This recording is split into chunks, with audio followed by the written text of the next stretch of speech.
¿Y esto qué es, Manuel? ¿Un museo de fracasos? La voz de Clara atravesó el patio como un cuchillo. Manuel Rivas se quedó inmóvil en el umbral de la cocina, con una taza de café entre las manos y el cuerpo entero endurecido por una sensación que conocía demasiado bien, la vergüenza anticipada. Esa vergüenza que llegaba antes del golpe, antes de la frase cruel, antes de la mirada de desprecio.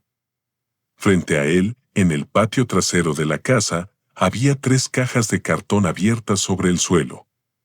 El sol de la mañana caía directamente sobre ellas, iluminando fotografías antiguas, cuadernos de tapa dura, herramientas oxidadas, cartas atadas con una cinta azul, una chaqueta de lana gris cuidadosamente doblada, varios planos amarillentos y una carpeta de cuero marrón que Manuel no veía desde hacía años.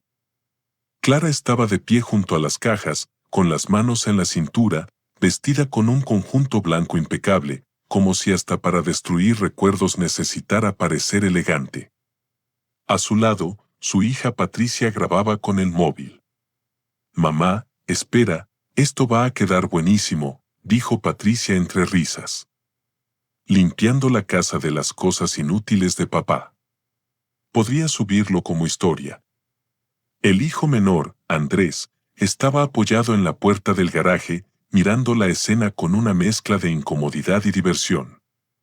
Tenía 30 años, un reloj caro en la muñeca y esa expresión heredada de su madre, una superioridad tranquila, casi automática, como si mirar hacia abajo a Manuel fuera parte natural de respirar. Manuel abrió la boca, pero no salió ninguna palabra. Clara tomó una vieja libreta de tapas negras, la agitó en el aire y soltó una carcajada seca. «Miren esto. Apuntes de cuando tu padre creía que iba a ser alguien importante». Patricia enfocó mejor con el móvil.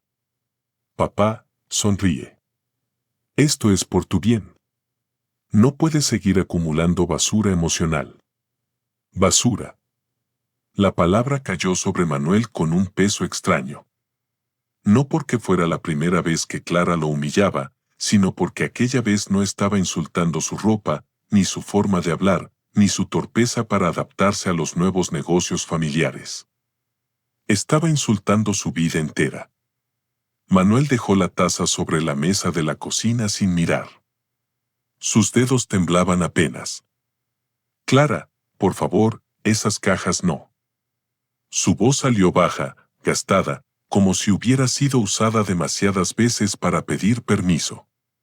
Clara giró lentamente hacia él. Sus ojos oscuros, maquillados con precisión, lo recorrieron de arriba a abajo, las zapatillas viejas, el pantalón de algodón, la camisa azul deslavada que él usaba para estar en casa. «¿Perdón?», preguntó ella, con una sonrisa fría. «¿Ahora vas a dar órdenes?». «No son órdenes», dijo Manuel. «Solo te pido que no tires eso.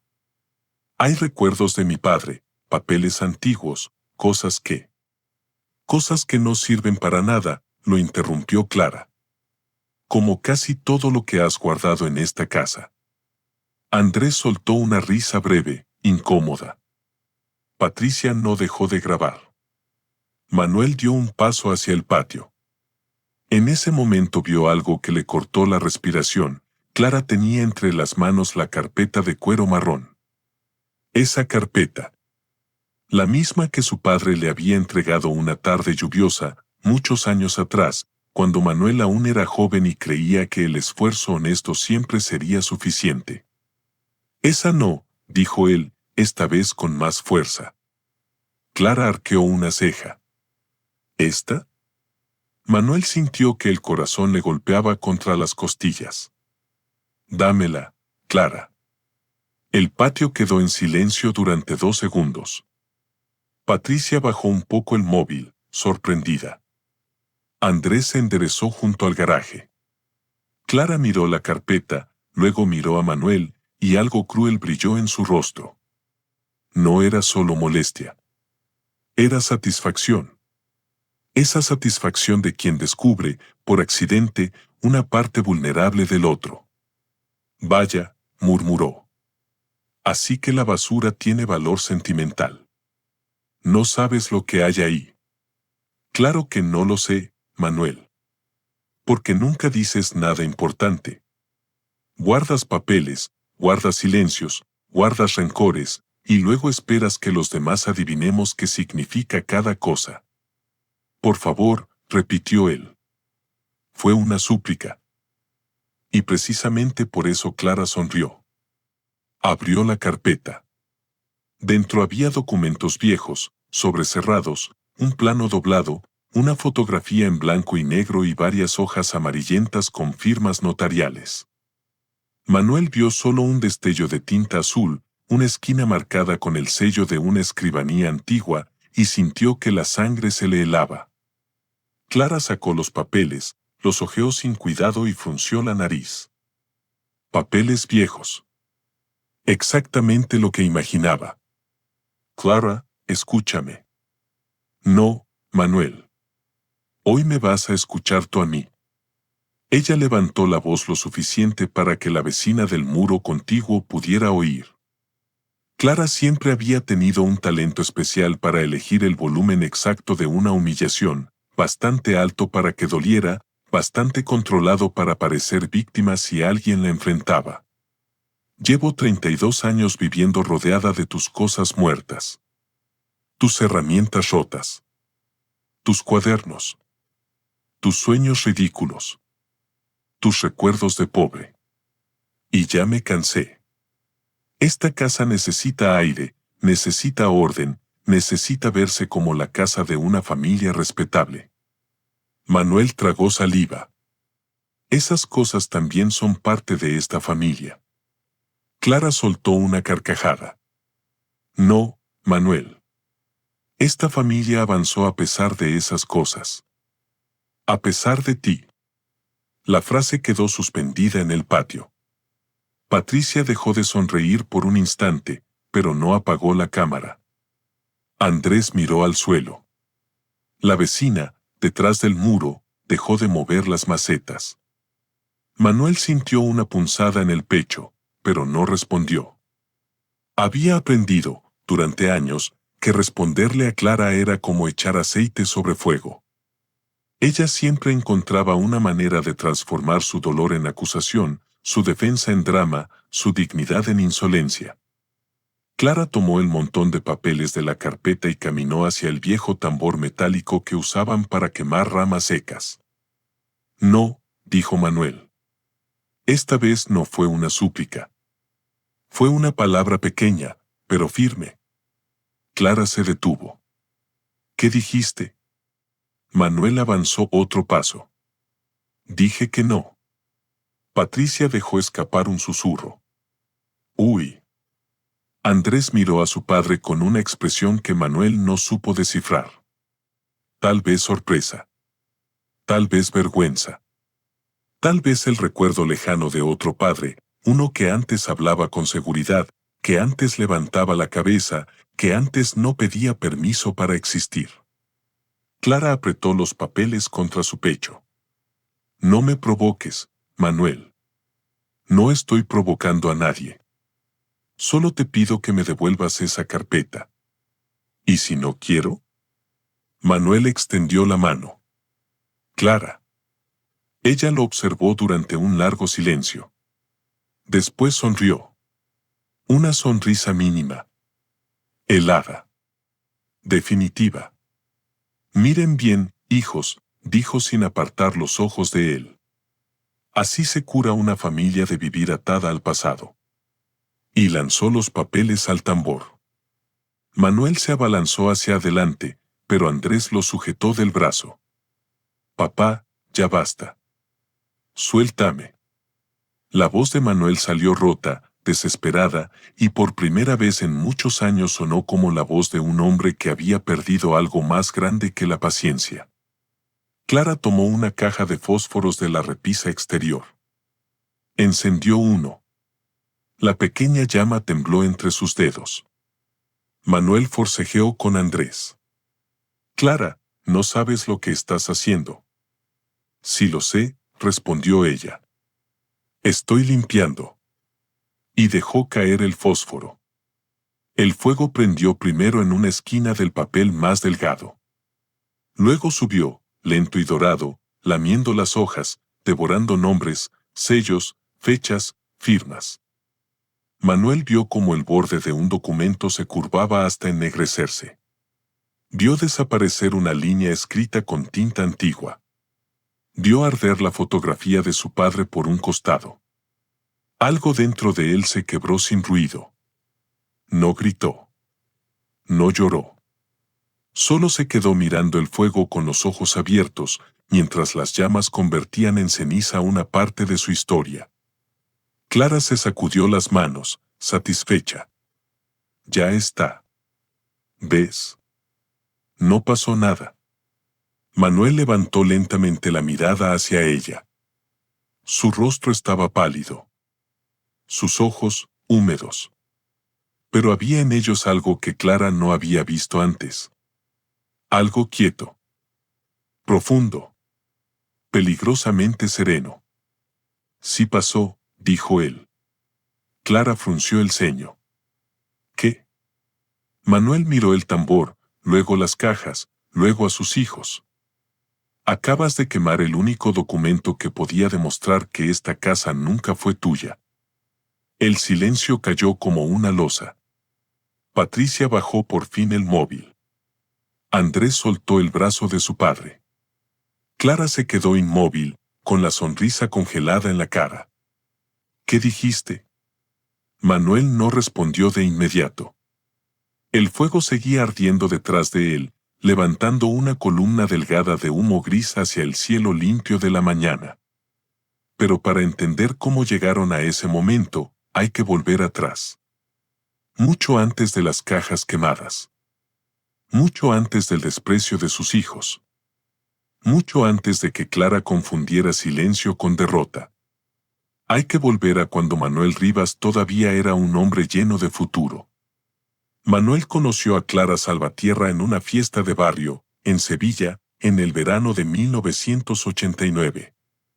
Él tenía 27 años, las manos ásperas de trabajar en un taller de carpintería y una mirada tranquila que inspiraba confianza.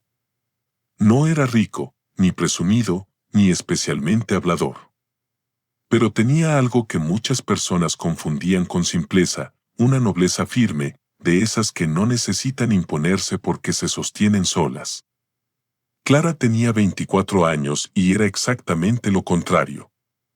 Entraba en una habitación como si la habitación le perteneciera. Reía alto, hablaba con seguridad, miraba a los hombres como si estuviera evaluando cuánto podían ofrecerle. Era hermosa, sí, pero no de una belleza dulce. Su belleza tenía filo. Sus ojos negros medían, comparaban, decidían. Aquella noche llevaba un vestido rojo y unos pendientes dorados que se movían cada vez que giraba la cabeza. Manuel la vio desde el otro lado del patio, cerca de la mesa donde servían vino barato y tortilla de patatas. Ella discutía con un primo suyo sobre política, levantando una copa como si fuera un cetro. Esa mujer te va a traer problemas, le dijo su amigo Esteban, dándole un codazo. Manuel sonrió. Ni siquiera la conozco. Precisamente por eso todavía sonríes. Pero Manuel no escuchó la advertencia. O tal vez la escuchó y decidió ignorarla, como hacen los hombres jóvenes cuando confunden intensidad con destino. Clara se acercó a él una hora después, cuando la música había bajado y la gente empezaba a bailar en parejas. «Tú eres el hijo de don Rafael, ¿no?», preguntó ella. Manuel asintió. Sí. Manuel. El carpintero. ¿Aprendiz todavía? Clara lo miró de arriba abajo. Mi madre dice que tu padre tiene unas manos de oro. Manuel sonrió con orgullo. Las tiene. ¿Y tú? Él bajó la vista hacia sus propias manos.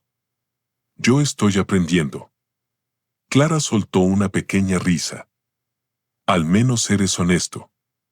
Aquella frase, que en otra boca habría sonado amable, en la de Clara parecía una evaluación. Pero Manuel, acostumbrado a personas directas y sencillas, no supo ver la diferencia entre sinceridad y condescendencia. Bailaron esa noche. Luego caminaron por calles estrechas, bajo balcones llenos de macetas, mientras Clara hablaba de todo lo que quería conseguir: una casa grande, hijos educados en buenos colegios, viajes, reconocimiento, una vida lejos de las estrecheces de su infancia. «Yo no nací para vivir contando monedas», dijo ella. Manuel la miró con ternura. «Nadie debería vivir así». «No, Manuel. No entiendes. Hay gente que se conforma. Yo no». Él admiró esa ambición. Le pareció fuerza. Le pareció valentía. No entendió que, en Clara, la ambición no era una escalera, sino una boca abierta que jamás se saciaba. Se casaron 2 años después. La boda fue sencilla, en una iglesia pequeña, con flores blancas y un banquete pagado en parte por Rafael Rivas, el padre de Manuel. Don Rafael era viudo, serio, generoso en silencio. Había criado a Manuel solo desde que su esposa murió de una fiebre repentina cuando el niño tenía 9 años. No era hombre de discursos largos, pero el día de la boda abrazó a su hijo en la puerta de la iglesia y le dijo al oído: «Cuida tu casa, hijo. Pero no olvides cuidarte tú». Manuel recordaría esa frase muchas veces, años después, cuando ya fuera incapaz de reconocer el sonido de su propia voz. Al principio, Clara parecía feliz. Se mudaron a un pequeño apartamento alquilado cerca del taller de don Rafael. Manuel trabajaba desde temprano hasta la noche, aprendiendo a diseñar muebles, puertas, estanterías, estructuras de madera que parecían tener alma. Tenía talento. Sus manos eran pacientes, precisas. Don Rafael decía que Manuel no cortaba madera, la escuchaba. Clara, por su parte, empezó a trabajar como recepcionista en una inmobiliaria. Allí descubrió un mundo que la fascinó: propiedades, contratos, compradores elegantes, comisiones, oficinas con aire acondicionado, personas que hablaban de dinero como si fuera una lengua secreta. Cada noche regresaba con historias. Hoy vino una pareja de Madrid buscando una casa de vacaciones. Ni siquiera preguntaron el precio, Manuel. ¿Te imaginas vivir así? Ver algo y comprarlo. Algún día tendremos nuestra casa, decía él. No quiero cualquier casa. Lo sé. No, no lo sabes. Tú te conformarías con un patio y un banco de madera. Manuel sonreía. Si el banco lo hago yo, seguro queda bonito. Clara suspiraba, impaciente. A veces parece que no tienes ambición. Él no se defendía. En su mente, trabajar 12 horas al día, ahorrar cada peseta, cuidar a su padre enfermo y amar a su esposa ya era una forma de ambición. Pero Clara medía la vida con otros instrumentos. Cuando nació Patricia, Manuel lloró como un niño. La sostuvo en brazos en el hospital, envuelta en una manta rosa, y sintió que el mundo entero se reducía a aquel rostro diminuto. Clara, agotada pero orgullosa, lo miró desde la cama. «Tiene tu nariz», dijo ella. «Pobrecita», respondió Manuel, y ambos rieron. Durante un tiempo fueron felices. No una felicidad perfecta, pero sí real. Manuel llegaba del taller cubierto de polvo de madera y se lavaba rápido para tomar a la niña en brazos. Clara lo observaba a veces desde la puerta, con una expresión difícil de leer. «Vas a malcriarla», decía.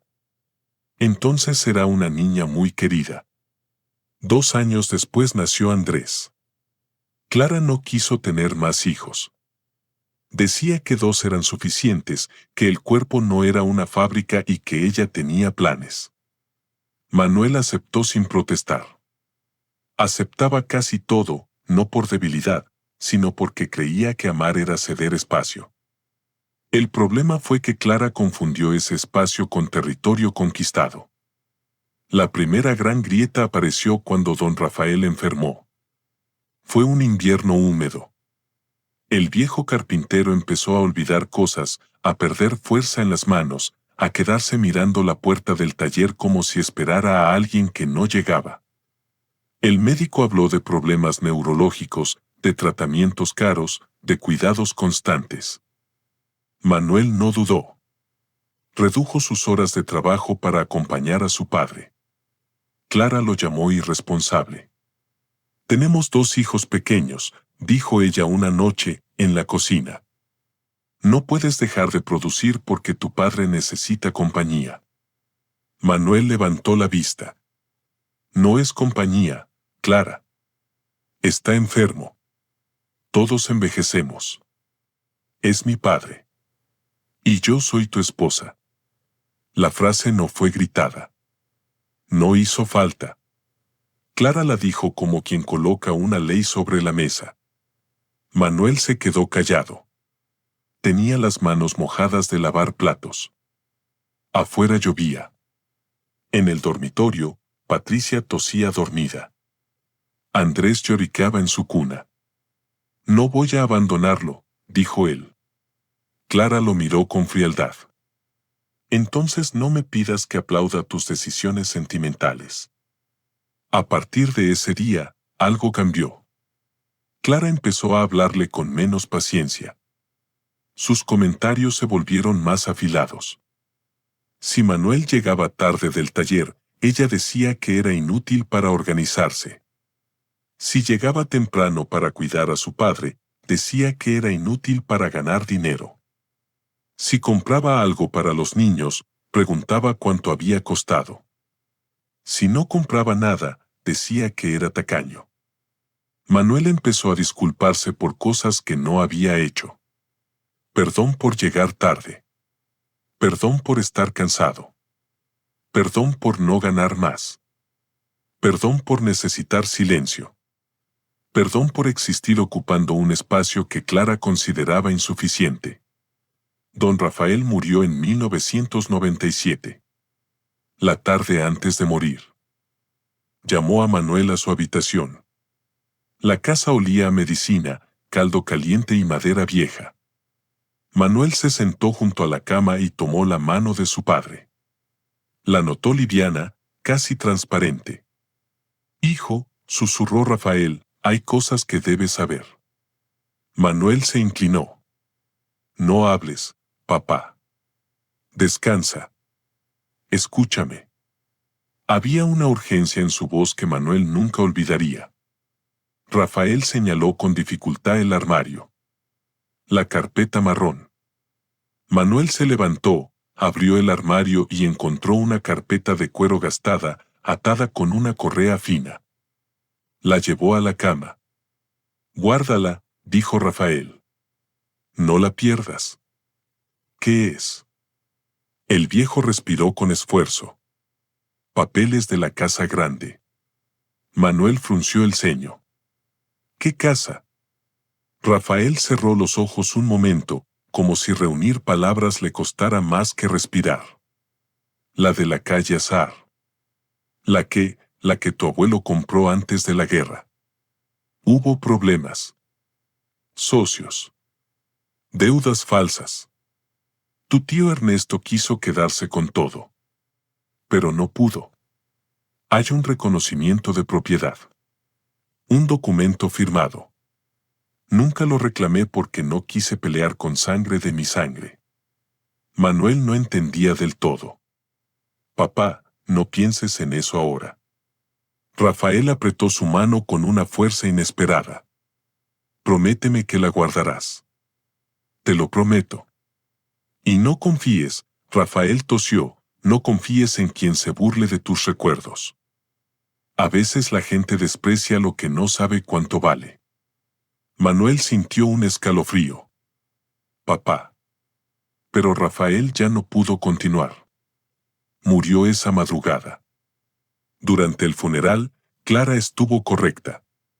No lloró, pero recibió a los vecinos, organizó café, agradeció con dolencias.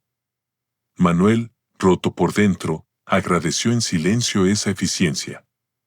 No vio, o no quiso ver, que Clara no estaba acompañando su dolor. Estaba administrándolo. Después de la muerte de Rafael, el taller quedó en manos de Manuel.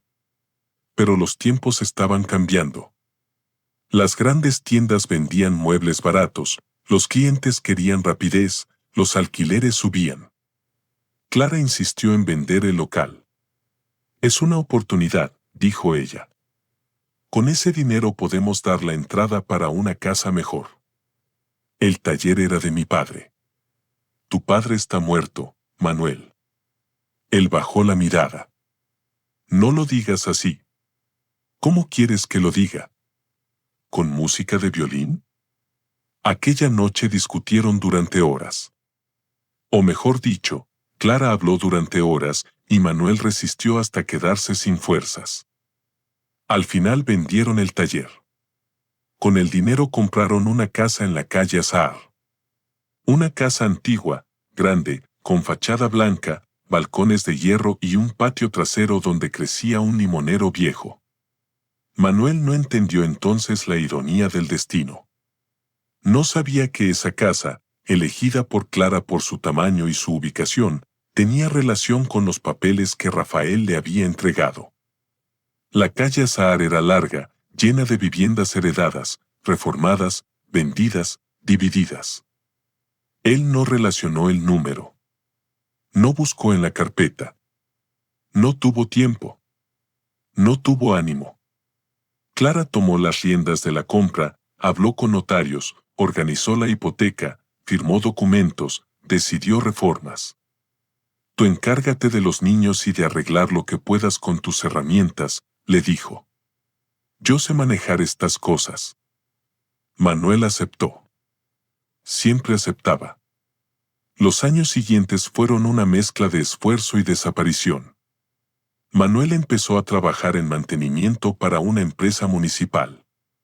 No era su sueño, pero pagaba facturas. Se levantaba antes del amanecer, preparaba desayunos, llevaba a los niños al colegio cuando Clara tenía reuniones, arreglaba persianas, pintaba paredes, reparaba enchufes, cocinaba cenas, asistía a actos escolares, cuidaba fiebres, cosía disfraces de carnaval, esperaba despierto a Patricia cuando empezó a salir con amigas, enseñaba a Andrés a montar en bicicleta. Clara prosperó. De recepcionista pasó a agente inmobiliaria. Luego a socia. Después abrió su propia oficina, Salvatierra Gestión Patrimonial. Aprendió a vestir de manera impecable, a hablar con clientes ricos, a detectar oportunidades. Con cada éxito, su voz en casa se volvió más firme. Con cada comisión, su paciencia con Manuel disminuyó. No entiendo cómo puede seguir oliendo a humedad y pintura después de tantos años, le decía al verlo entrar. Es mi trabajo. Exacto. Esa palabra, exacto, contenía todo el desprecio. Patricia creció escuchando a su madre corregir a su padre. Tu padre no entiende de inversiones. Pregúntame a mí, que tu padre se lía con los papeles. No le pidas opinión sobre la universidad, hija, bastante tiene con saber dónde dejó las llaves.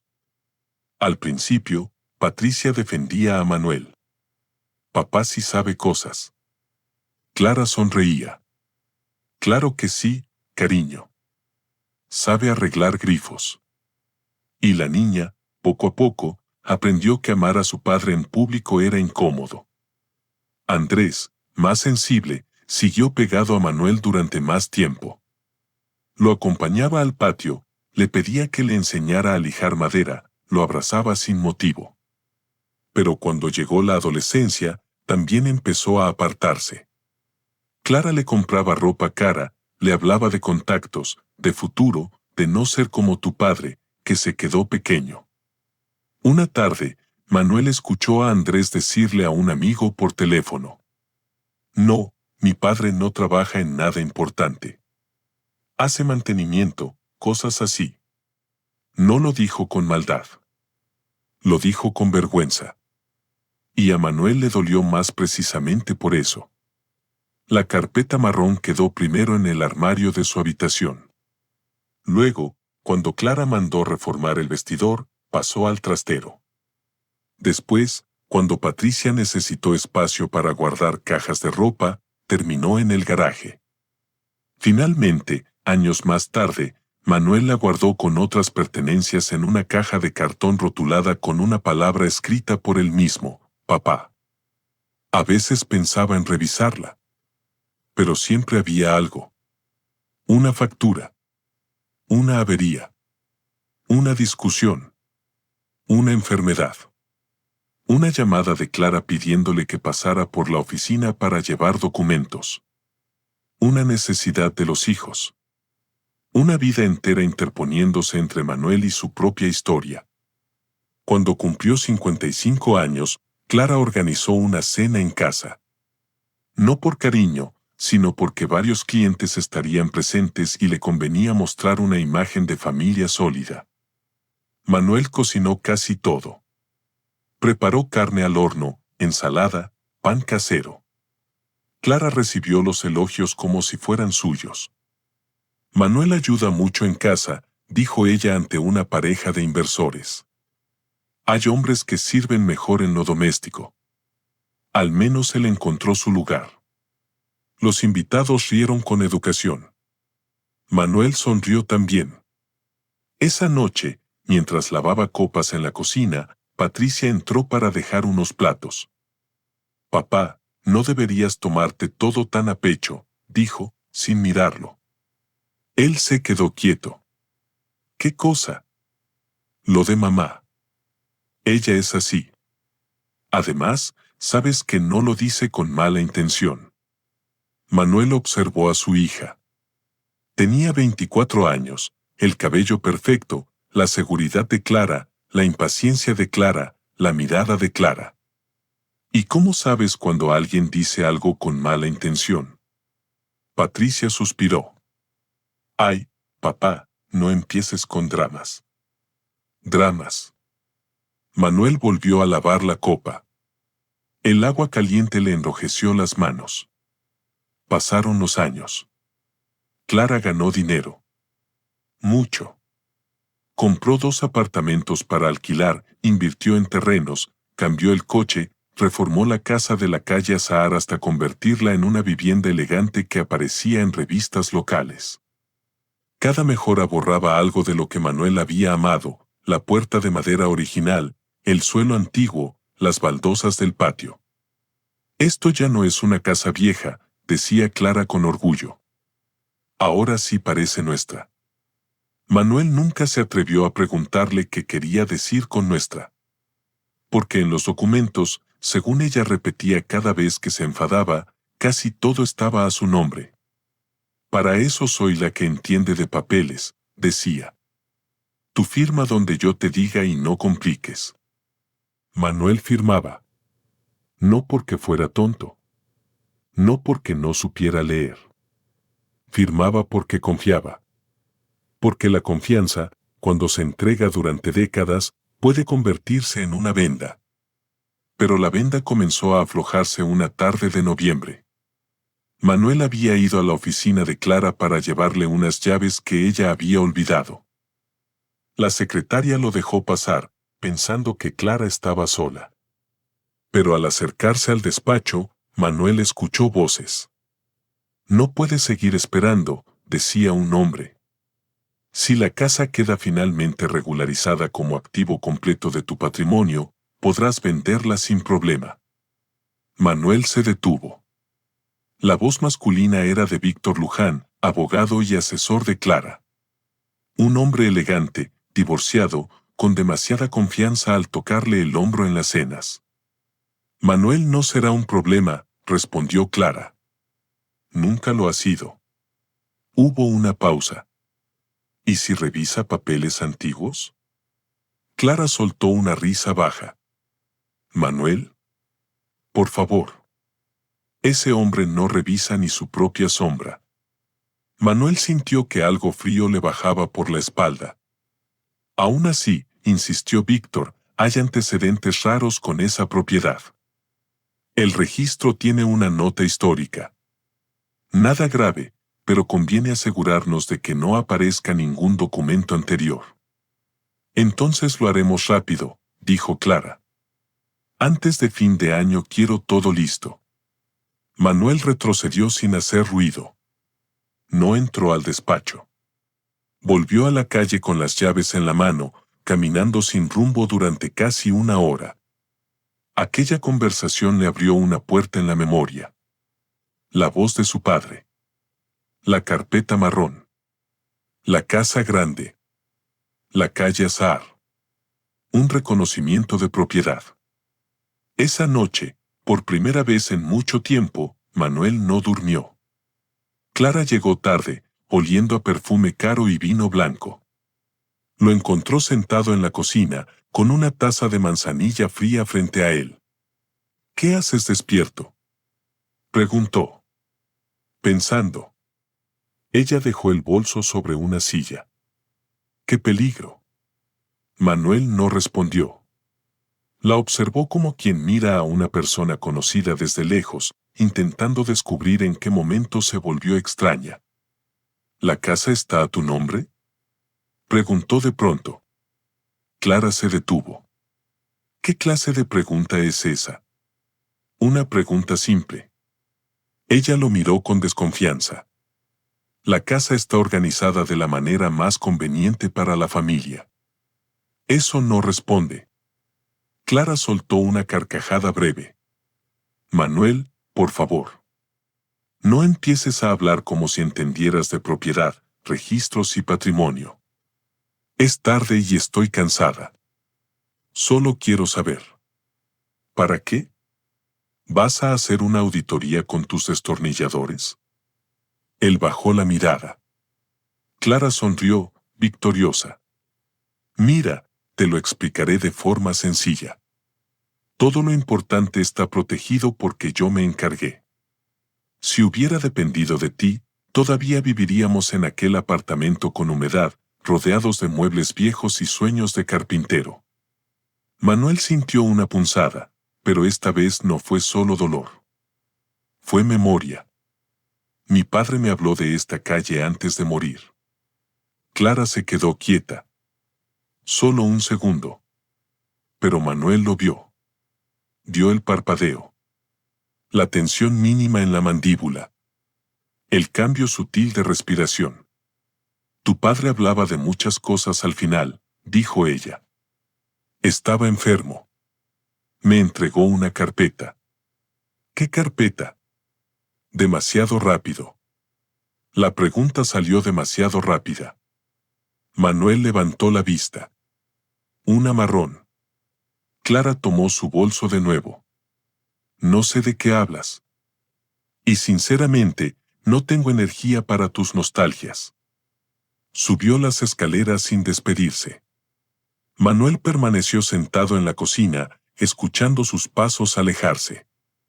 Aquella fue la primera noche en que pensó que tal vez su silencio no había protegido a nadie. Tal vez solo había facilitado que lo borraran.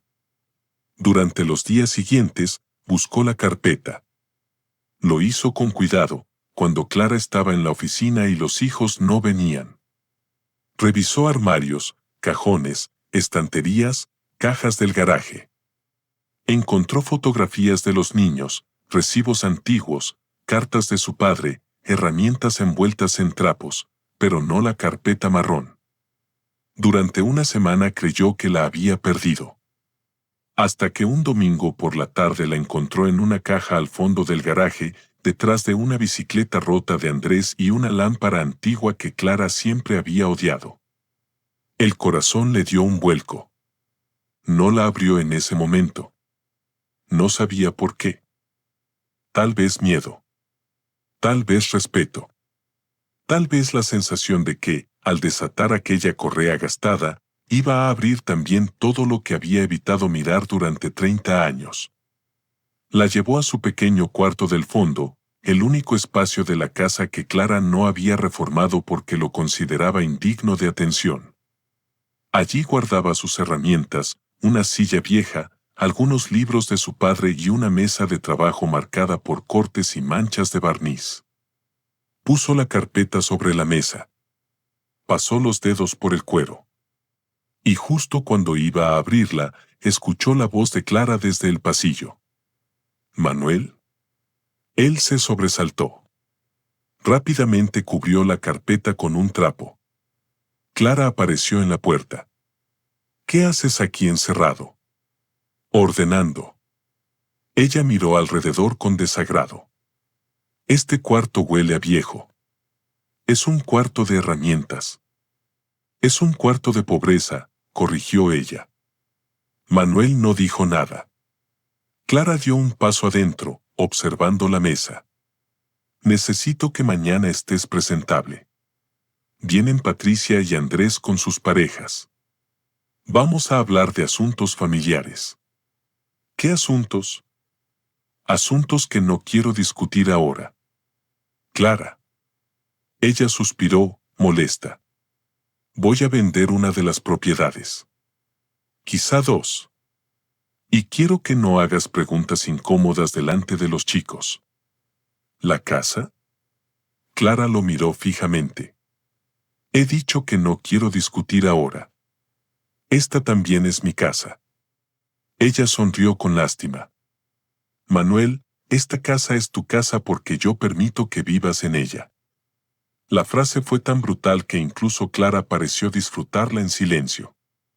Manuel apoyó una mano sobre la mesa. Debajo del trapo, la carpeta marrón parecía latir como un corazón enterrado. ¿Eso piensas? No es lo que pienso. Es la realidad.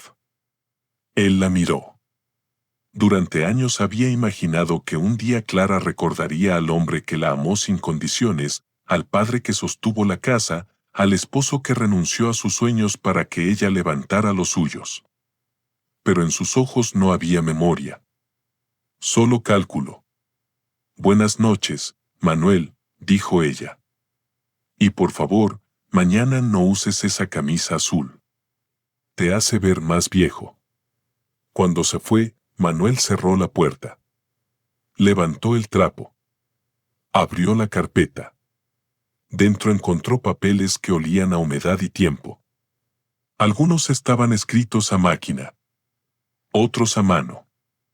Había copias de escrituras antiguas, un plano de la calle Azahar, una fotografía de una casa con el mismo balcón de hierro que él veía cada mañana al salir a barrer la entrada. Y había un sobresellado. En el frente, con la letra temblorosa de su padre, decía: Para Manuel. Abrir solo si alguien intenta quitarte la casa. Manuel sintió que se le aflojaban las piernas. Se sentó lentamente. Durante varios minutos no se movió. El ruido de la casa seguía igual, una tubería vibrando, un coche pasando en la calle, Clara hablando por teléfono arriba con su voz profesional. Pero para Manuel todo había cambiado.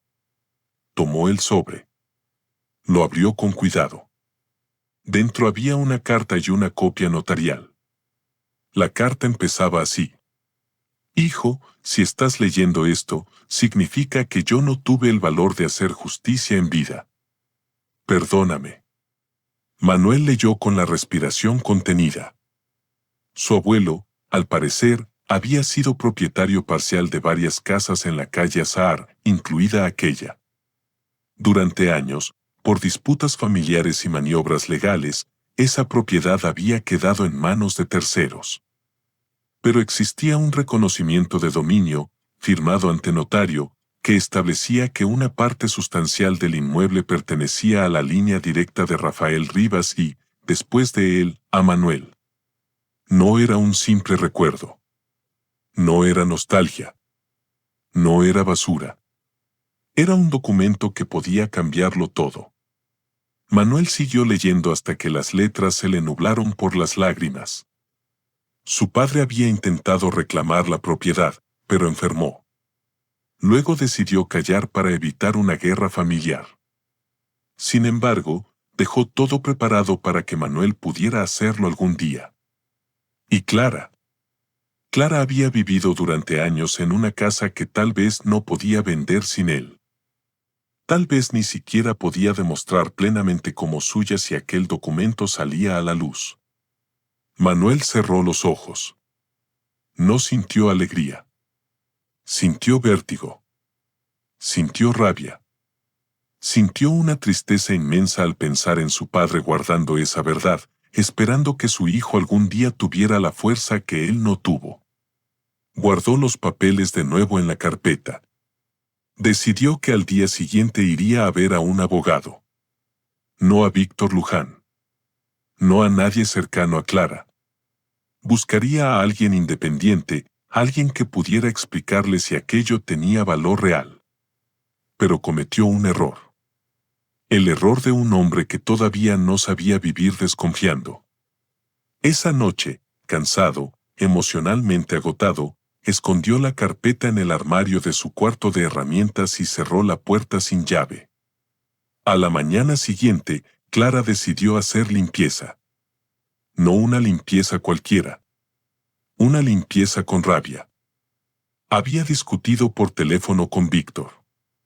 Manuel solo escuchó fragmentos desde la cocina. No ha dicho nada más. Sí, mencionó una carpeta. No sé. Claro que voy a revisar. No me hables como si fuera tonta, Víctor. Después colgó. Media hora más tarde, llamó a Patricia. Ven a casa. Necesito que me ayudes a sacar trastos del garaje. Tu padre está acumulando cosas otra vez. Patricia llegó con gafas de sol y prisa.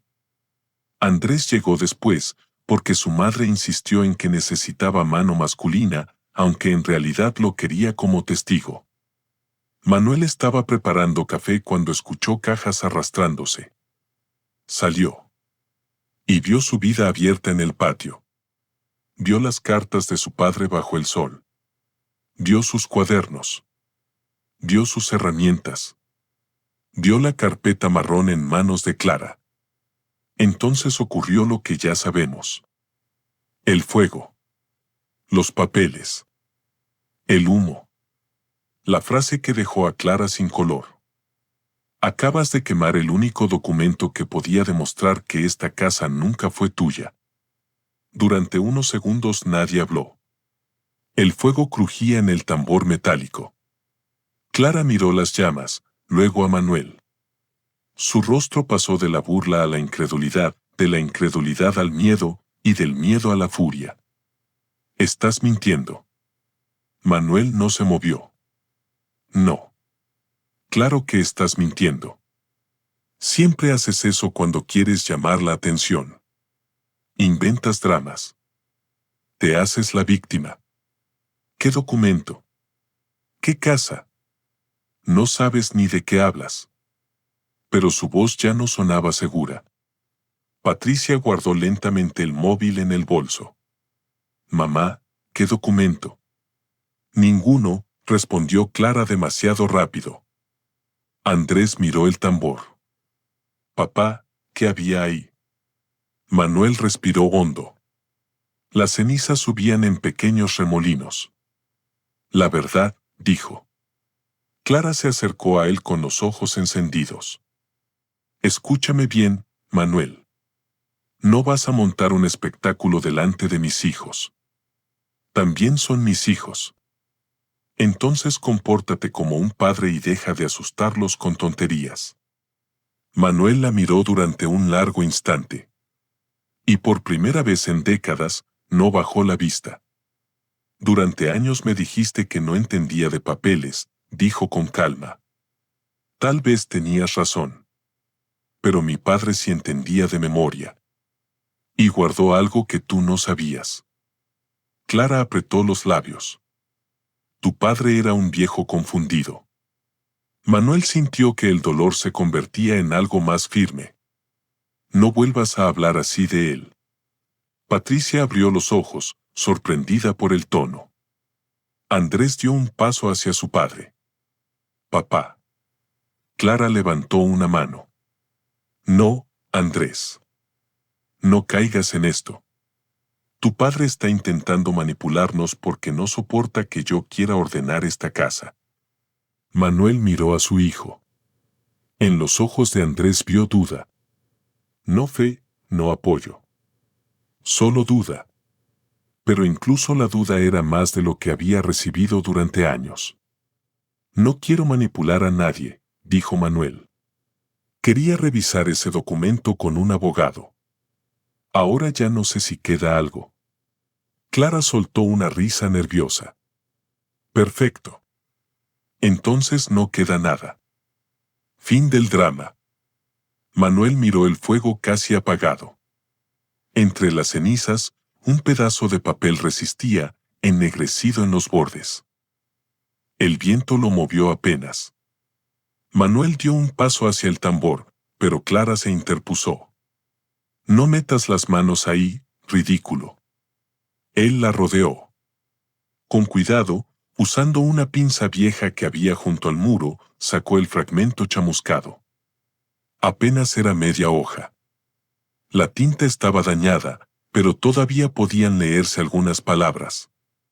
Reconocimiento de dominio. Calle Azahar número 18. Rafael Rivas. Heredero legítimo. Manuel sostuvo el fragmento entre los dedos como si fuera un animal herido. Clara se quedó mirando aquellas palabras. Todo su cuerpo se tensó. Patricia se tapó la boca. Andrés susurró. Mamá, esa es nuestra dirección. Clara tardó un segundo en responder. Eso no significa nada. Pero Manuel escuchó el temblor. Pequeño. Casi invisible. Pero real. La mujer que durante 30 años había usado la seguridad como arma acababa de sentir miedo. Y Manuel, con el fragmento quemado en la mano, comprendió algo que lo dejó sin aliento. Quizá Clara había destruido el documento. Pero también había cometido el primer error de su vida. Había demostrado, delante de sus hijos, que algo existía. Y esa vez, Manuel no pensaba volver al silencio. Aquella tarde, la casa de la calle Azahar dejó de parecer una casa. Se convirtió en un campo de batalla silencioso. Clara caminaba de un lado a otro por el salón, con el móvil pegado a la oreja, hablando en voz baja con Víctor Luján. Manuel estaba sentado en la cocina, frente al fragmento chamuscado que había rescatado del tambor metálico. Patricia permanecía junto a la ventana, pálida, sin saber si mirar a su padre o a su madre. Andrés se había quedado de pie, inmóvil, como si acabara de descubrir que el suelo sobre el que había caminado toda su vida estaba lleno de grietas. No, Víctor, no sé cuánto leyó, decía Clara desde el pasillo. Solo encontró un pedazo. Un pedazo quemado, nada más. Pero menciona la dirección. Sí, la dirección exacta. No me hables así. Yo no podía saber que el viejo guardaba eso. Manuel levantó lentamente la cabeza. El viejo. Así llamaba Clara a Rafael, el hombre que les había ayudado a empezar, el hombre que había vendido herramientas para pagar medicinas de Patricia cuando era niña, el hombre que había cargado a Andrés en brazos cuando Clara decía estar demasiado cansada. Manuel sintió que la pena que llevaba dentro empezó a endurecerse. No era odio. Él no sabía odiar como Clara. No le nacía esa violencia fría, calculada. Pero sí comenzó a sentir algo que durante años había olvidado, límite. Patricia entró en la cocina. Papá, dijo en voz baja. Manuel no respondió enseguida.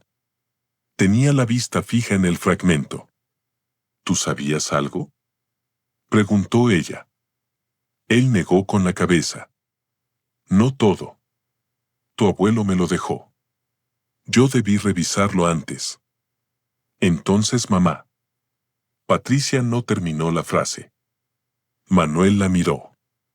Vio en ella a la niña que una vez corría hacia él con las rodillas raspadas, pidiendo que le soplara las heridas. Vio también a la mujer adulta que había aprendido a reírse de él para no contrariar a Clara. No sé qué sabía tu madre, dijo Manuel. Pero sí sé que tuvo miedo cuando mencioné la carpeta. Patricia tragó saliva. A lo mejor fue un malentendido. Manuel cerró los ojos un instante. ¿Cuántas veces había escuchado esa frase? Un malentendido. Una exageración. Una mala interpretación.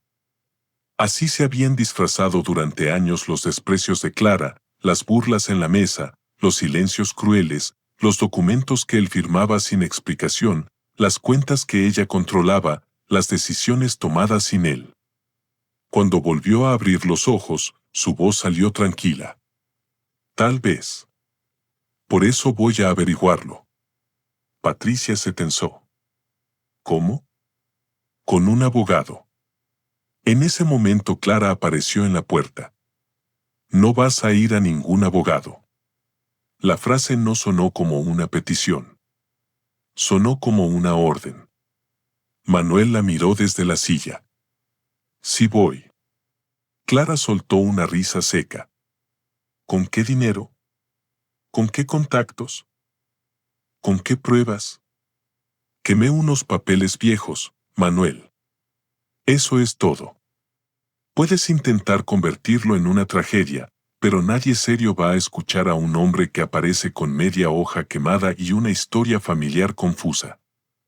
Andrés entró detrás de ella. Mamá, ¿por qué hablaste con Víctor? Clara giró de golpe. Porque es mi abogado. ¿Y por qué le dijiste que no sabías que el abuelo guardaba eso? El rostro de Clara se endureció. No te metas en conversaciones que no entiendes. Entiendo bastante, respondió Andrés, por primera vez con un tono parecido al de un adulto. Entiendo que papá dijo algo y tú te asustaste. Clara lo miró como si acabara de traicionarla. Qué rápido cambias de bando. No hay bandos, dijo Manuel. Claro que los hay, escupió Clara. Siempre los hubo. De un lado estaba la gente que construía algo, que hacía crecer esta familia, que pensaba en el futuro. Del otro estabas tú, Manuel, con tus cajitas, tus recuerdos y tu eterna cara de mártir. Manuel se puso de pie. No lo hizo rápido. No golpeó la mesa. No levantó la voz. Solo se levantó. Y ese gesto mínimo hizo que Clara callara. Durante 30 años, dijo él, pensé que mantener la paz era amar. Pensé que si callaba, ustedes estarían mejor. Pensé que si cedía, si firmaba, si aceptaba, si me tragaba las palabras, esta familia no se rompería. Miró a Patricia y a Andrés. Pero una familia también se rompe cuando uno de sus miembros desaparece delante de todos y nadie pregunta dónde está. Patricia bajó la mirada. Andrés apretó los labios. Clara cruzó los brazos. ¡Qué discurso tan bonito! ¿Lo ensayaste? Manuel tomó el fragmento quemado y lo guardó con cuidado entre dos hojas limpias. No. Lo aprendí tarde. Esa noche, Manuel durmió en su cuarto de herramientas. No porque Clara se lo ordenara, sino porque no quiso compartir cama con la mujer que había quemado la última voluntad de su padre. Se acostó en un viejo sofá estrecho, cubierto con una manta de lana. Durante horas miró el techo oscuro, escuchando los ruidos de la casa. Clara caminaba arriba. Abría cajones. Cerraba puertas. Hablaba por teléfono. Probablemente buscaba algo más que destruir. Pero Manuel ya no tenía nada que esconder. O eso creía. A las 6 de la mañana salió de casa con el fragmento en una carpeta nueva.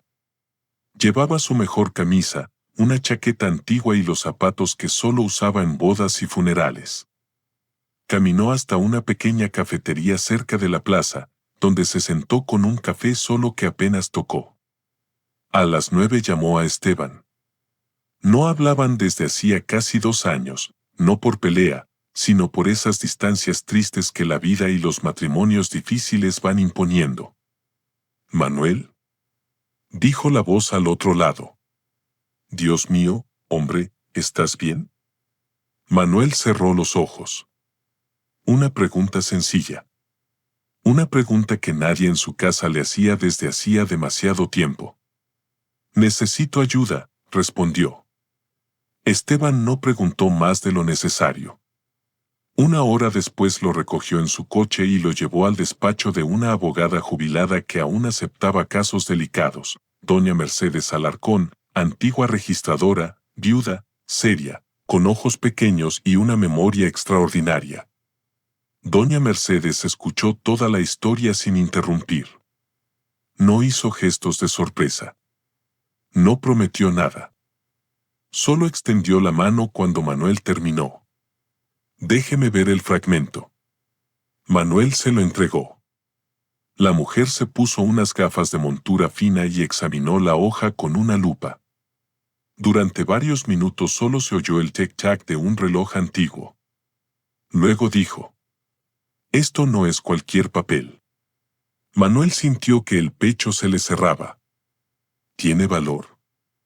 Como prueba completa, no. Está demasiado dañado. Pero como indicio, sí. Aquí hay datos suficientes para buscar el protocolo notarial original. ¿El original? Doña Mercedes levantó la vista. Señor Rivas, los documentos notariales no desaparecen porque alguien queme una copia familiar. Si esto fue firmado ante notario, puede existir una matriz archivada. Tal vez en el Archivo Histórico Provincial. Tal vez en el Colegio Notarial. Tal vez en algún registro antiguo. Manuel se quedó sin hablar. Durante años había creído que el papel físico era la verdad entera. Que al arder, ardía con él toda posibilidad. Pero la verdad, a veces, deja raíces. Doña Mercedes continuó. Además, la dirección, el nombre de su padre y la frase reconocimiento de dominio son suficientes para iniciar una búsqueda. No le voy a mentir, puede ser difícil. Puede tardar. Y puede que su esposa intente bloquearlo si tiene intereses en esa propiedad. Esteban, sentado junto a Manuel, murmuró. Ya lo está intentando. La abogada miró a Manuel. Entonces habrá que moverse antes que ella. Aquel fue el primer día de la nueva vida de Manuel Rivas. No hubo música triunfal. No hubo milagros inmediatos. Solo trámites, llamadas, esperas, copias, solicitudes y un cansancio que se le acumulaba en los hombros. Pero cada paso que daba fuera de la sombra de Clara lo hacía caminar más recto. Durante 2 semanas, Manuel volvió poco a casa. Clara fingió indiferencia al principio. ¿Ya terminaste de jugar al detective?, le preguntó una noche. Manuel colgó su chaqueta junto a la puerta. No. Ella lo siguió hasta la cocina. Estás haciendo el ridículo. Puede ser. La gente se va a reír de ti. Ya lo hicieron muchos años. Clara se quedó callada. Esa respuesta, sencilla y sin rabia, la descolocó más que cualquier grito. Patricia comenzó a llamarlo por las tardes. Al principio con excusas, que si necesitaba una receta, que si había visto una factura vieja, que si Andrés estaba preocupado. Pero Manuel escuchaba lo que su hija no decía. Patricia estaba empezando a recordar. Una noche fue a verlo al cuarto de herramientas. Llevaba una caja pequeña entre las manos. Encontré esto en mi apartamento, dijo. Manuel la invitó a pasar. Ella dejó la caja sobre la mesa. Dentro había fotos antiguas, Manuel cargándola en brazos en la feria, Manuel dormido en una silla junto a su cama de hospital, Manuel cosiendo una mochila rota, Manuel con Andrés sobre los hombros. Patricia tomó una fotografía. Yo no recordaba esto. Manuel sonrió con tristeza. Eras pequeña. No, papá. Creo que sí lo recordaba. Pero mamá hablaba tanto, hablaba tan fuerte, que al final sus versiones ocupaban más espacio que mis recuerdos. Manuel no dijo nada. Patricia empezó a llorar en silencio. Perdón. Él sintió que esa palabra le atravesaba el pecho con más fuerza que todas las humillaciones. Ven aquí, dijo. Patricia se abrazó a él como cuando era niña. Durante un rato, ninguno habló. Manuel le acarició el cabello, igual que antes, cuando ella tenía pesadillas. No tienes que arreglar todo hoy, murmuró él. Pero dejé que te tratara así. Eras mi hija. No eras mi juez. Aquella frase la quebró. Andrés tardó más. Su orgullo era más duro, su culpa más torpe. Pero una tarde apareció en la cafetería donde Manuel se reunía con Esteban y doña Mercedes. Llevaba el traje de la oficina, el pelo despeinado y una expresión devastada. Papá, dijo, encontré algo. Sacó del bolsillo un pendrive. Mamá me pidió que borrara unos archivos del ordenador antiguo de casa.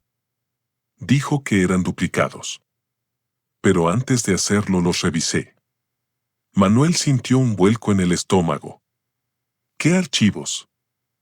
Andrés tragó saliva. Correos entre ella y Víctor. Desde hace años. Hablan de regularizar la casa, de venderla, de evitar que tú revisaras documentos familiares.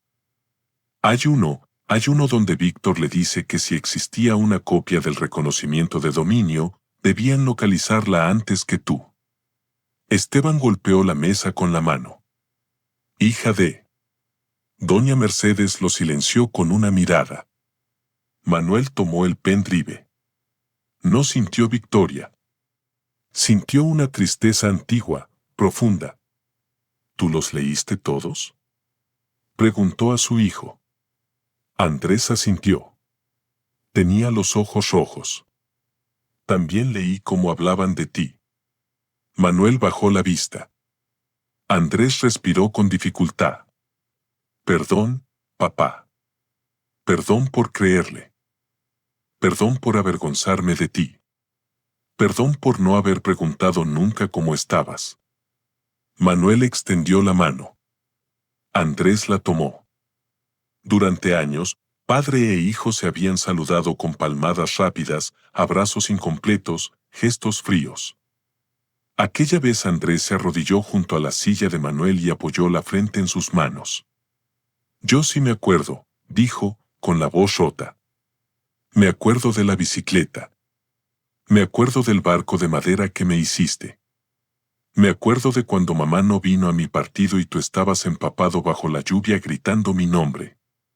Manuel cerró los ojos. Yo también me acuerdo, hijo. La búsqueda avanzó más rápido gracias a los correos. Doña Mercedes solicitó copias al archivo notarial. Encontraron referencias cruzadas. Luego apareció un número de protocolo. Después, una escritura antigua. Y finalmente, una mañana de jueves, llegó la confirmación. El reconocimiento de dominio existía. No solo existía, era válido.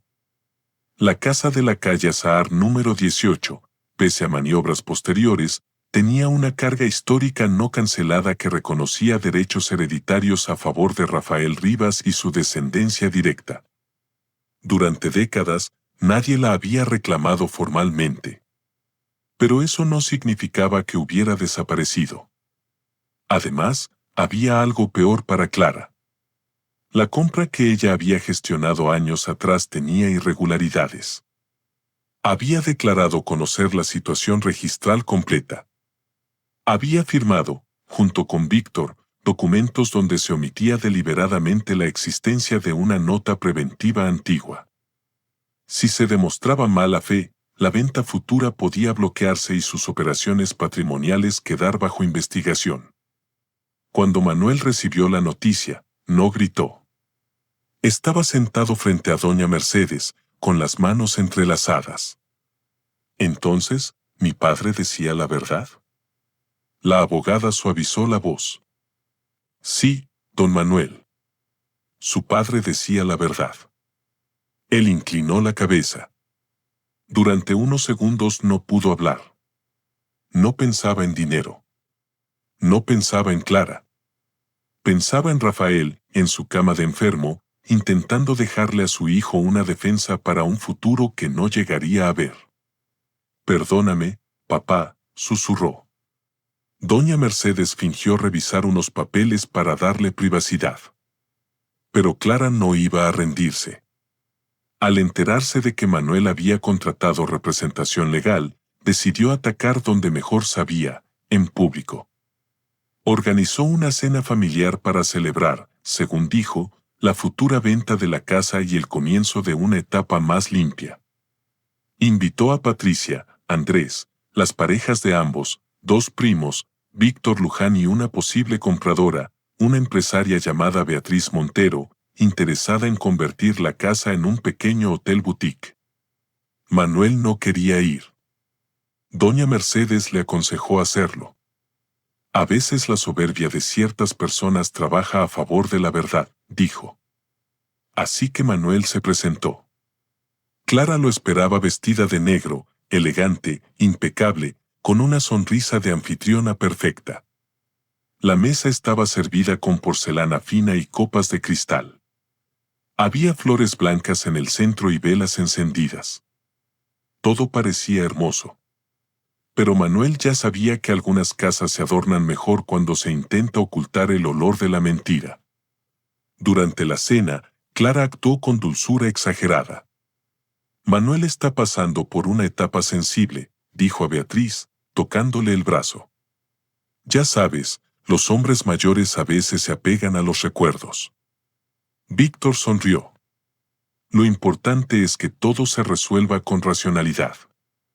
Manuel bebió agua en silencio. Patricia miró a su padre con angustia. Andrés apretaba la servilleta bajo la mesa. Clara continuó. Esta casa ha sido mi mayor proyecto personal. La levanté, la reformé, la convertí en lo que es. Algunos solo vivieron en ella.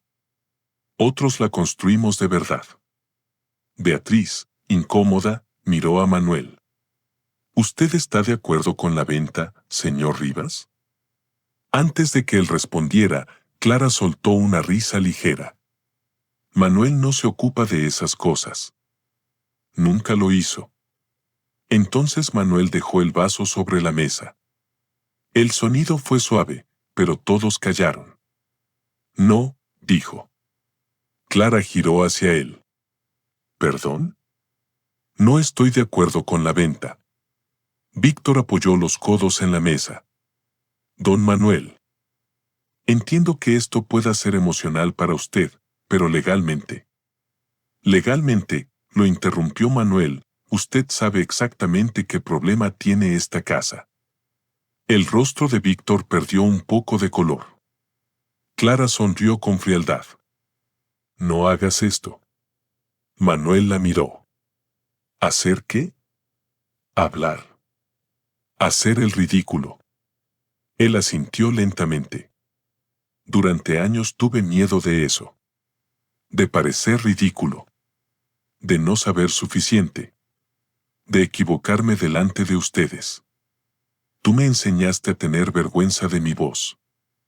El silencio se volvió pesado. Manuel sacó una carpeta de su chaqueta y la puso sobre la mesa. Pero ya no. Víctor se incorporó. ¿Qué es eso?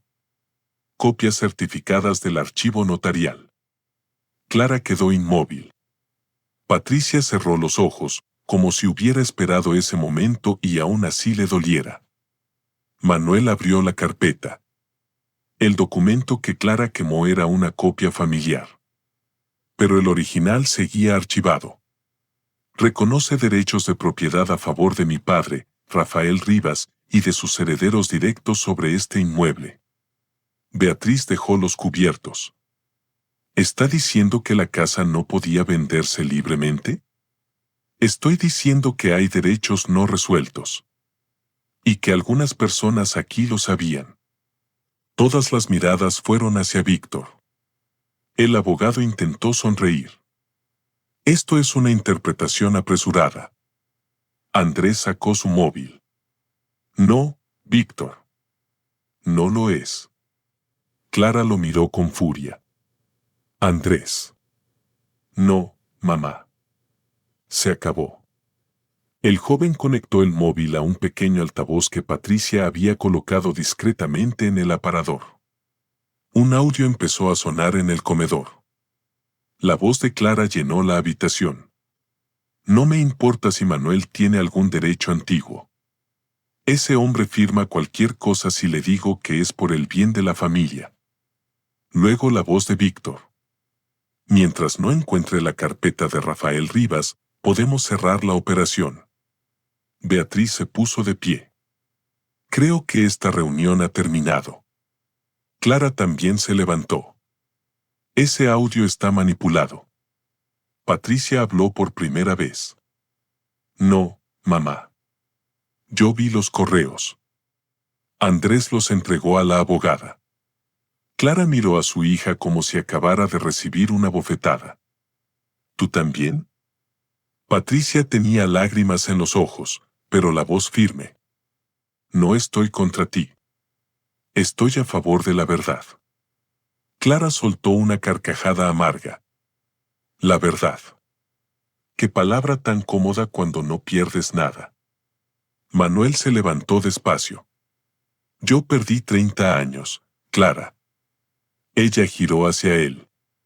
¿Y ahora qué quieres? ¿Venganza? ¿Dejarme en la calle? ¿Hacerte el héroe delante de tus hijos? Manuel la miró con una calma que la desarmó. No quiero venganza. Quiero justicia.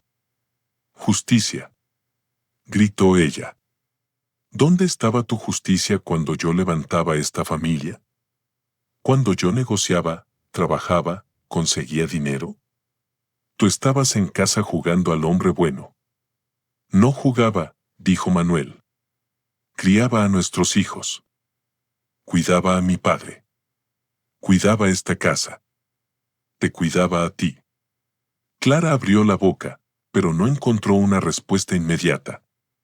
Y eso, para ella, fue insoportable. Sin mí no habrías tenido nada, dijo. Manuel asintió. Tal vez. Pero contigo casi dejo de tenerme a mí mismo. Aquella frase cayó sobre la mesa con más fuerza que cualquier acusación legal. Víctor intentó marcharse, pero Esteban, que había esperado fuera por petición de doña Mercedes, apareció en la puerta junto a 2 personas más, la propia abogada y un notario convocado para dejar constancia de la reunión, porque Clara había anunciado allí una venta condicionada a documentos incompletos. El rostro de Clara se transformó. Por primera vez no parecía poderosa. Parecía atrapada. Los meses siguientes fueron duros. La casa quedó bloqueada judicialmente. Las operaciones de Clara fueron investigadas. Víctor Luján perdió clientes, luego prestigio, y finalmente enfrentó una denuncia por ocultación documental y mala praxis. Clara intentó presentarse como víctima, diciendo que Manuel la había manipulado, que sus hijos habían sido influenciados. Que todo era una conspiración para destruirla. Pero los documentos eran claros. Los correos eran claros. Los audios eran claros. Y, por primera vez en décadas, la voz de Manuel también lo fue. El proceso terminó con un acuerdo supervisado por el juzgado. La casa no podría venderse sin reconocer los derechos hereditarios de Manuel. Además, se revisaron otras propiedades adquiridas con fondos y firmas obtenidas bajo engaño. Clara tuvo que ceder una parte considerable del patrimonio, pagar compensaciones y abandonar la casa de la calle Azahar. El día que Clara se fue, no hubo gritos. Solo maletas en el recibidor. Patricia y Andrés estaban presentes. No para celebrar la caída de su madre, sino para cerrar una etapa. Clara bajó las escaleras con gafas oscuras, aunque dentro de la casa no había sol. Al pasar junto a Manuel, se detuvo. ¿Estás satisfecho? Él estaba de pie junto a la puerta, con las manos tranquilas. No. Ella sonrió con desprecio. Claro. Ahora fingirás tristeza para parecer noble. Manuel negó suavemente.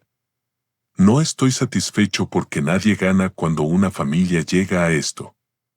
Clara lo miró con rabia. Te quedas con la casa. No, Clara. Recupero mi historia. Ella apretó la mandíbula. Por un segundo, algo parecido al arrepentimiento cruzó su rostro. Pero desapareció enseguida, enterrado bajo años de orgullo. No vas a saber qué hacer con ella, dijo.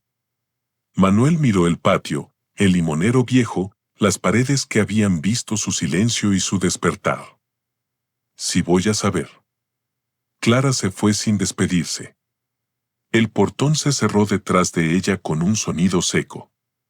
Patricia comenzó a llorar. Andrés la abrazó. Manuel se quedó quieto, no por frialdad, sino porque entendía que aquel dolor necesitaba espacio. Clara había sido cruel, sí. Pero también era su madre. La justicia no borra de golpe los vínculos. Solo impide que sigan usándose como cadenas. Con el tiempo, la casa cambió. No volvió a ser el escaparate impecable de Clara. Manuel recuperó algunas cosas sencillas. Mandó restaurar la puerta de madera original. Volvió a colocar macetas en el patio. Reparó él mismo un banco bajo el limonero. En el cuarto de herramientas abrió un pequeño taller. No necesitaba trabajar por dinero, pero sí por alma. Empezó haciendo muebles para vecinos. Luego enseñó carpintería a jóvenes del barrio. Andrés iba los sábados a ayudarlo. Al principio torpe, avergonzado, lleno de silencios. Pero Manuel le enseñó a lijar sin prisa, a medir 2 veces antes de cortar, a escuchar la madera. La madera no perdona la soberbia, le dijo una tarde. Andrés sonrió. Entonces mamá habría sido mala carpintera. Manuel no rió. Solo miró a su hijo con ternura. Tu madre también fue una persona herida, Andrés. Eso no justifica lo que hizo. Pero si la convertimos solo en monstruo, no aprendemos nada. Andrés bajó la vista. ¿La perdonaste? Manuel tardó en responder. Estoy dejando de cargarla. Patricia lo visitaba los domingos con sus hijos pequeños.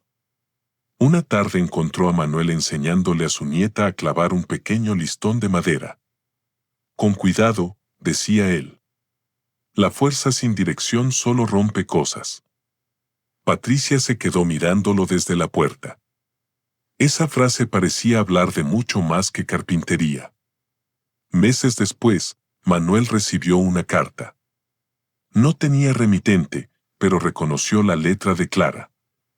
La abrió solo en el patio, bajo el limonero. Manuel. No sé pedir perdón. Quizá nunca supe. Durante años confundí respeto con obediencia y amor con utilidad. Te desprecié porque tu silencio me hacía sentir fuerte. Quemé tus cosas porque quería borrar todo lo que no podía controlar. No voy a pedirte volver. No lo merezco. Tampoco sé si algún día nuestros hijos volverán a mirarme sin dolor. Solo quería decirte que, cuando quemé esa carpeta, pensé que destruía tu pasado. Ahora entiendo que destruí la última excusa que tenías para seguir callado. Clara. Manuel leyó la carta 2 veces. Después la dobló y la guardó en una caja nueva. No la quemó. Porque él no necesitaba destruir para liberarse. Un año después. La casa de la calle Azahar abrió sus puertas como escuela-taller comunitaria. En la entrada, una placa sencilla decía: Taller Rafael Rivas, para quienes alguna vez creyeron que sus sueños eran basura. El día de la inauguración, Patricia dio un pequeño discurso. Andrés, nervioso, presentó el primer proyecto de los alumnos. Esteban lloró sin disimulo. Doña Mercedes, sentada en primera fila, aplaudió con una sonrisa orgullosa. Manuel habló al final. No llevaba traje caro. Llevaba una camisa blanca, las mangas remangadas y las manos marcadas por años de trabajo. Subió al pequeño escenario improvisado en el patio y miró a la gente reunida. Durante un segundo, recordó todas las veces que había bajado la vista. Todas las veces que había pedido perdón sin culpa. Todas las veces que había permitido que otros narraran su vida. Luego miró a sus hijos. Y habló. Durante mucho tiempo creí que las cosas viejas eran solo cosas viejas. Herramientas gastadas, papeles amarillos, fotografías, cartas. Pero ahora sé que a veces lo viejo no es basura. A veces es raíz. Hizo una pausa. El patio quedó en silencio. Una raíz no presume. No se ve desde lejos. No recibe aplausos. Pero sostiene. Y cuando alguien intenta arrancarla sin entenderla, descubre que toda la casa dependía de ella. Patricia lloraba en silencio. Andrés apretaba los labios para no quebrarse. Manuel continuó. Mi padre me dejó un documento. Pero lo más importante que me dejó no fue una propiedad. Fue una advertencia: no confíes en quien se burla de tus recuerdos. Hoy yo agregaría algo más: no permitas que nadie llame basura a lo que te mantuvo vivo. El aplauso empezó despacio. Luego creció. No era un aplauso de lástima. Era reconocimiento. Manuel miró el limonero, el banco restaurado, las paredes antiguas. Por primera vez en muchos años, no sintió que la casa pesara sobre él. Sintió que lo abrazaba. Aquella noche, cuando todos se fueron, Manuel se quedó solo en el patio. Encendió una pequeña lámpara junto al banco y sacó de su bolsillo el fragmento chamuscado que había conservado desde aquel día. Aún podían leerse algunas palabras. Rafael Rivas. Heredero legítimo. Calle Azahar. Pasó los dedos por el borde quemado. Luego lo guardó en un marco de cristal y lo colocó en la pared del taller, no como prueba legal, no como trofeo, sino como memoria. Porque a veces la vida de un hombre no cambia cuando encuentra un documento. Cambia cuando comprende que él mismo también era una prueba. Prueba de paciencia. Prueba de amor. Prueba de resistencia. Prueba de que la dignidad puede quedar cubierta de polvo, escondida en una caja, olvidada en un garaje, humillada frente a los hijos, arrojada al fuego. Pero si todavía queda una chispa de verdad, puede volver a arder. No para destruir, sino para iluminar.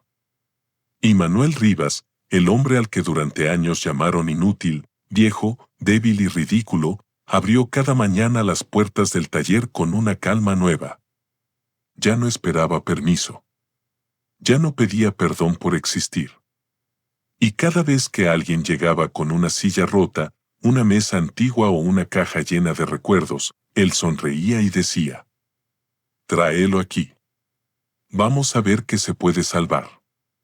Porque esa era, al final, la gran victoria de Manuel. No quedarse con una casa. No derrotar a Clara. No demostrar ante un juez que tenía razón. Su verdadera victoria fue aprender que incluso después de que alguien intenta quemarte la historia, todavía puedes construir con las cenizas una vida digna. Y esta vez, esa vida le pertenecía solo a él.